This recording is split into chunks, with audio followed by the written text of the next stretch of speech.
ಸಂಧಾನ ವಿಫಲ ಬೆನ್ನಲ್ಲೇ ಲೆಬನಾನ್ ಮೇಲೆ ನಿರಂತರವಾಗಿ ದಾಳಿಯನ್ನ ಮಾಡಲಾಗ್ತಾ ಇದೆ. ಲೆಬನಾನ್ನ ಬಾಬ್ಡಾ ನಗರದಲ್ಲಿ ಇಸ್ರೇಲ್ ನಿರಂತರವಾಗಿ ದಾಳಿಯನ್ನ ಮುಂದುವರೆಸಿದೆ. ಜನವಸತಿ ಕಟ್ಟಡಗಳ ಮೇಲೆ ಭೀಕರವಾಗಿ ದಾಳಿಯನ್ನ ಮಾಡಲಾಗ್ತಾ ಇರುವಂತದ್ದು ನೋಡಿ. ಈ ವೈಮಾನಿಕ ದಾಳಿಯನ್ನ ಕೂಡ ಪ್ರಾರಂಭ ಮಾಡಿದ್ದಾರೆ. ಎಲ್ಲೆಲ್ಲಿ ದೊಡ್ಡ ದೊಡ್ಡ ಕಟ್ಟಡಗಳಿದ್ದಾವೆ, ಎಲ್ಲೆಲ್ಲಿ ಜನವಸತಿ ತಂಗಿರುವಂತದ್ದು, ಇದನ್ನೇ ಗುರಿಯಾಗಿಸಿಕೊಂಡು ಮಿಸೈಲ್ ಅಟ್ಯಾಕ್ ಮಾಡುತ್ತಿದ್ದಾರೆ. ಮೌರಬ್ನ ಮೇಲೂ ದಾಳಿ ಮಾಡಿದ್ದಾರೆ. ಈಗಾಗಲೇ ಈ ಒಂದು ದಾಳಿಯಲ್ಲಿ ಈಗಾಗಲೇ 6 ಮಂದಿ ಸಾವನ್ನಪ್ಪಿದ್ದಾರೆ ಎನ್ನುವಂತಹ ಮಾಹಿತಿ ಇದೆ. ನಿನ್ನೆಯಷ್ಟೇ ಶಾಂತಿ ಸಂಧಾನ ಸಭೆ ಮಾಡೋದಕ್ಕೆ ಅಮೆರಿಕ ನಿಯೋಗ ಆಗಿರಬಹುದು, ಹಾಗೆ ಇರಾನ್ ನಿಯೋಗ ಇಸ್ಲಾಮಾಬಾದ್ನಲ್ಲಿ ಬಿಗಿ ಭದ್ರತೆಯಲ್ಲೇ ಸಂಧಾನ ಸಭೆ ಮಾಡೋದಕ್ಕೆ ಮುಂದಾಗಿದ್ರು. ಅದೇನಾಯ್ತು ಏನೋ ಗೊತ್ತಿಲ್ಲ. ಸಂಧಾನ ಸಭೆಯಲ್ಲಿ ಏಕಾಏಕಿಯಾಗಿ ವಿಫಲ ಆಯಿತು.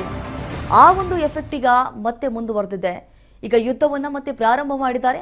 ಆಲ್ರೆಡಿ ಡೊನಾಲ್ಡ್ ಟ್ರಂಪ್ ಹೇಳ್ಬಿಟ್ಟಿದ್ರು, ಒಂದ್ ವೇಳೆ ಏನಾದರೂ ವಿಫಲ ಆಯಿತು ಅಂತಂದ್ರೆ ಈ ಒಂದು ಸಭೆ ಖಂಡಿತವಾಗ್ಲೂ ನಾವು ಯುದ್ಧವನ್ನ ಮಾಡ್ತೀವಿ ಅಂತ ಹೇಳಿ ಏನ್ ಮಾತನಾಡಿದ್ರು ಡೊನಾಲ್ಡ್ ಟ್ರಂಪ್, ಅದೇ ರೀತಿಯಾಗಿ ಈಗ ಯುದ್ಧವನ್ನ ಮತ್ತೆ ಪ್ರಾರಂಭ ಮಾಡಿದ್ದಾರೆ. ಈ ಒಂದು ಯುದ್ಧದಲ್ಲಿ ಈಗ ಸಾವು ನೋವು ಕೂಡ ಸಂಭವಿಸ್ತಾ ಇದೆ. ದೊಡ್ಡ ದೊಡ್ಡ ಕಟ್ಟಡಗಳನ್ನೇ ಗುರಿಯಾಗಿಸಿಕೊಂಡು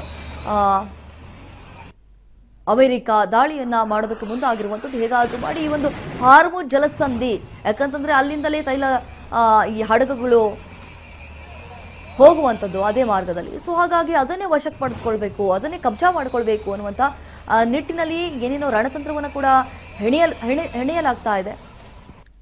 ಸೊ ಹಾಗಾಗಿ ಮುಂದೆ ಏನಾಗುತ್ತೆ ಅನ್ನೋದೇ ನಿಜಕ್ಕೂ ಈಗ ಯಕ್ಷ ಪ್ರಶ್ನೆ ಆಗಿರುವಂಥದ್ದು. ಈ ಯುದ್ಧ ಇಲ್ಲಿಗೆ ನಿಲ್ಲುತ್ತೆ ಅಂತ ಅನ್ಕೊಂಡಿದ್ರು, ಆದರೆ ಈ ಯುದ್ಧ ಮತ್ತಷ್ಟು ದಿನ ಮುಂದುವರಿಯುವಂತಹ ಸಾಧ್ಯತೆ ಕೂಡ ಹೆಚ್ಚಾಗಿದೆ. ಬಿಕಾಸ್ ಈ ಒಂದು ಸಂಧಾನ ಸಭೆ ಏನು ಫೇಲ್ ಆಯಿತು, ಹಾಗಾಗಿ ಮತ್ತಷ್ಟು ದಿನ ಯುದ್ಧ ನಡೆಯೋದ್ರಲ್ಲಿ ಎರಡು ಮಾತಿಲ್ಲ ಅಂತ ಹೇಳಲಾಗ್ತಾ ಇರುವಂಥದ್ದು.